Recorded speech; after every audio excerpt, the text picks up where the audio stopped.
So you found out that you've been cheated on. Let me guess, you are alternating between feelings of rage, feelings of confusion, sadness, maybe even a little bit of relief now that you are finally understanding maybe some of the weird feelings that you've been having for the last few weeks, months, or even years. And you're probably also feeling kind of like a chump. I know I did. I kept questioning, how could I have been so stupid, so naive? How could I have let this happen and not know that it was going on? It's one of those things, being betrayed, that until you've been there, you don't really understand it. And even once you've been there, you really don't understand it. But in my 8 years of working through my own betrayal and working with others and helping them through theirs, there are 6 things that I would like for you to know. The first is that just because your partner had an affair, it doesn't mean that they didn't love you. And I know that seems completely strange. You're probably thinking, but if they love me, how in the world could they have done this thing to me? Because you're thinking we want to take care of the ones we love. We want to protect the ones we love. And yeah, we do. But we don't know what their motivations were. And we don't understand where it was coming from. And the research is showing this. It's showing that many of the people who have affairs classify their marriage as a good marriage. They say that they are in love with their spouse. Maybe there was something inside themselves that they were looking for. Maybe there was some need that was not being met. Maybe they were just stupid and impulsive. Regardless, just because they cheated on you does not mean that what you had wasn't real. And I know it doesn't seem like much, but hold on to that. There's a lot of blessing to be found within that truth.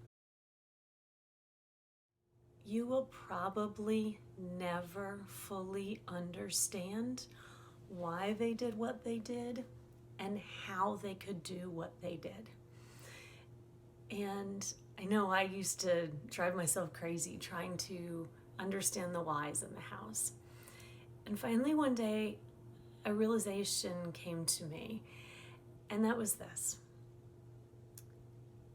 It was actually a good thing that I couldn't understand why he could do this.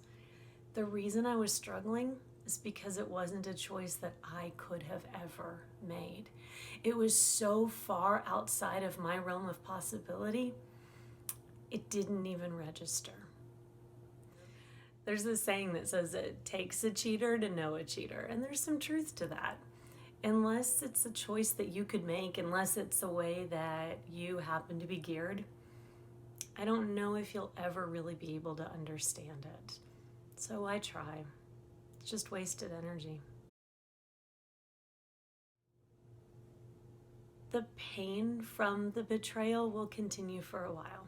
And one of the ways that it's going to happen is you're going to have moments where the realizations kind of smack you across the face, where all of a sudden you're going to have a memory come up and you're going to be confronted with the realization of what was actually happening during that time versus what you thought was happening during that time. And oh boy, are those painful. It's almost kind of an unraveling of your past history. And it's hard. And it will happen for a while.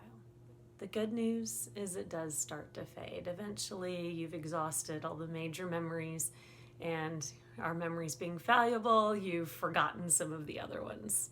Thank goodness. So hang in there. It does get better.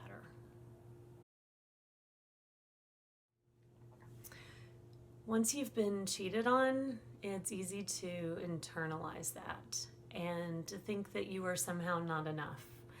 I know I spent time analyzing my ex-husband's other wife, and almost like I was comparing her resume against mine. What does she have that I don't have? It was a fool's errand.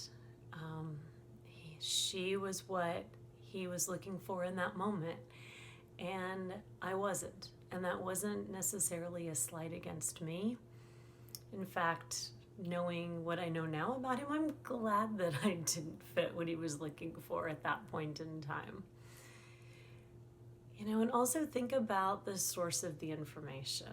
I always like to say, never allow somebody else to determine your worth. Don't take their word for it. You are enough, exactly as you are. I hate to be the one to tell you, but others will judge you. They're going to think that you somehow did something or didn't do something in order to cause this affair to occur. When this first started happening to me, I would get furious. And then my mom, who is a counselor, happened to point out to me that the reason that people approached it this way was because they wanted to believe that it couldn't happen to them. And as long as they placed some of the fault in my lap, then they could believe that they were safe. Don't worry what other people say. You do you. Betrayal is one of those things that you won't ever forget. I'm not going to pretend that you're going to wake up one day and you're never going to remember that pain again. It's going to be there. It's going to stay with you. However, it fades. It's not going to be that ever-present sensation that it is right now. And you're going to be able to forgive.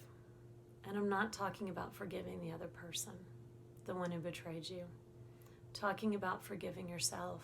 You need to forgive yourself for not knowing that this was happening. You need to forgive yourself for how you've responded to the information. You need to forgive yourself for maybe not always responding in the way that you wish you had. You did the very best with the information that you had when you had it. You were the best partner that you could have been with the information that you had been given. If your spouse only gives you lies, that's all you can operate from. Now is your time to find your truth, to find your purpose, to find yourself. You won't forget, but you can still move on.